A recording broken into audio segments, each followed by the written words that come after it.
C'est en 1974 que je fais la connaissance d'Aurélie Picard. Je suis à 500 km au sud d'Alger, aux portes du Sahara. Collée à celle d'un marabout, une tombe, en français, attire mon attention. Je m'interroge. Comment une femme, une roumia sans doute, peut-elle ainsi se retrouver enterrée aussi près d'une personne sacrée musulmane? Aurélie Picard naît en 1849 dans l'est de la France. Son père a combattu Abdelkader et berce l'enfance d'Aurélie de ses récits de conquête algérienne. À 20 ans, elle est au service du ministre des Postes. La guerre les oblige à s'exiler dans un hôtel, à Bordeaux, où elle est en charge de s'occuper des pigeons, les postiers d'alors. Dans ce même hôtel se trouvent des appartements réquisitionnés par la France pour héberger quelques autres particuliers. Parmi eux, Si Ahmed. Si Ahmed est le grand maître de la confrérie des Tidjanias, l'une des associations secrètes et influentes qui enserre l'islam dans les mailles d'un immense réseau. Si Ahmed est retenu par les autorités françaises afin de garantir la tranquillité des tribus du sud algérien où réside la confrérie. La principale caractéristique d'être grand maître est celle de posséder la baraka, un pouvoir surnaturel. Pour les Arabes du désert, Si Ahmed est une personne sacrée. Si Ahmed tombe amoureux de la belle jeune fille qui sait parler aux oiseaux.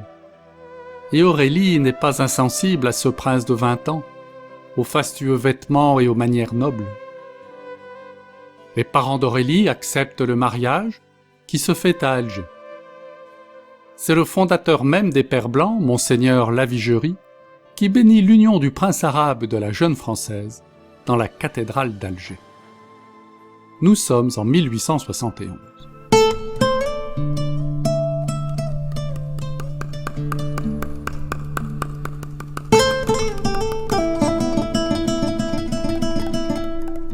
Une fois le mariage officialisé, la caravane se met en route pour rejoindre le fief de la confrérie, Aïn Madi. S'échevauchant une superbe jument, cadeau de son mari, qu'Aurélie observe la vie de la tribu, découvre la renommée de son époux auprès des populations locales et surtout reçoit la révélation des grands espaces. Aïn Madi, la source du passé en arabe, est située au cœur du Djebel Amour, entre mer d'Alpha et désert de sable.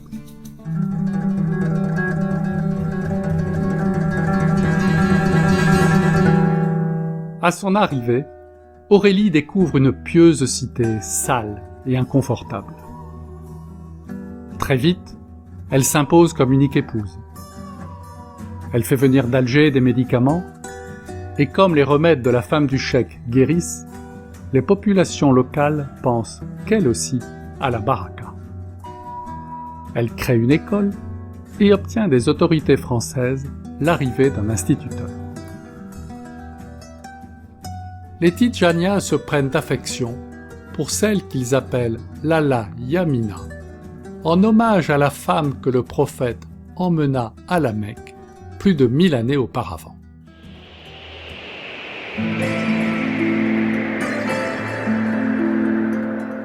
Aurélie s'était prise du charme des pays sahariens, de leur mélancolie somnolente, de ces plaines de sable épuisées par la desséchante caresse du soleil.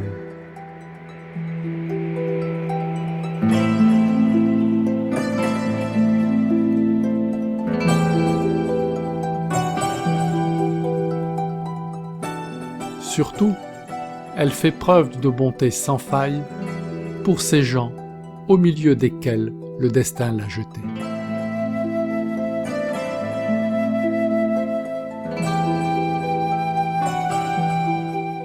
À quelques kilomètres d'Aïn Madi, elle découvre une petite source. Avec l'appui de Si Ahmed, elle se fait architecte et agronome pour créer Kourdan, un ensemble de palais, de jardins et de cultures au milieu des dunes.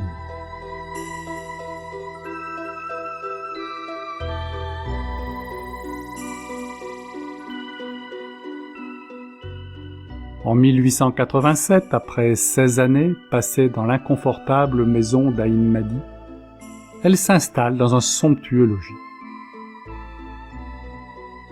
Des gouverneurs, des généraux, des explorateurs s'y arrêtent et sont accueillis par les accords d'un piano improbable venu de France.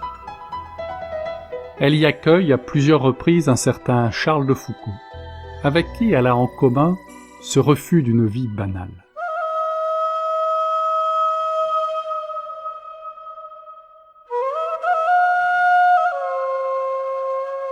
Le drame arrive 10 années plus tard. Si Ahmed, parti visiter les zaouïas tunisiennes, n'en reviendra pas, terrassé par un empoisonnement du sang. Pire, sa dépouille, considérée comme relique, est prise en otage. Le nouveau cheikh des Tidjaniya, El Bachir, le frère de Si Ahmed, n'a pas l'autorité suffisante pour se faire remettre le corps.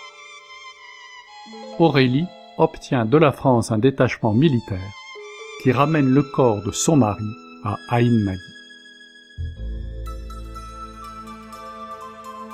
Mais il n'y a pas de place dans la hiérarchie musulmane pour une veuve sans enfant.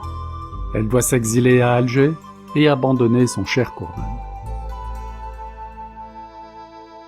La Zaouïa, de son côté, n'a pas retrouvé en El Bachir un chef charismatique. Un mariage s'impose.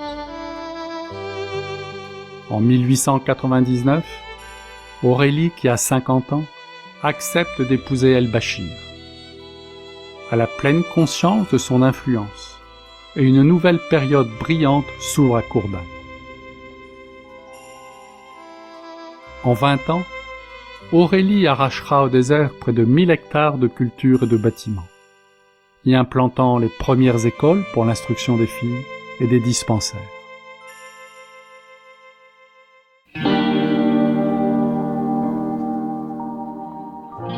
Après la mort de son deuxième mari en 1911, elle partage son temps entre Kourdan, Alger et la France. Elle ne peut se passer ni du désert ni de ses habitants. Et la confrérie ne peut se passer de la présence d'Aurélie. C'est à Kourdan que la première Française au Sahara s'éteint, après 60 années passées dans le Djebel Amour. Selon les Pères Blancs, Aurélie reçoit les derniers sacrements. La confrérie affirme qu'Aurélie a prononcé la Shahada. La loi islamique ne lui permet pas d'être inhumée dans le tombeau des cheikh. La confrérie, par reconnaissance, la rapproche le plus près possible de ses deux maris.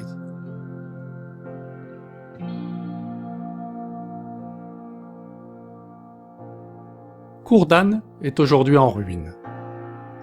Témoignage d'une rencontre possible entre deux cultures, Aurélie Picard est souvent présentée par l'État algérien comme une Mata-Hari au service de la colonisation. Et il laisse le sable en effacer les traces. Les notions d'intégration et de colonisation sont de tout temps des éléments d'incompréhension et de passion.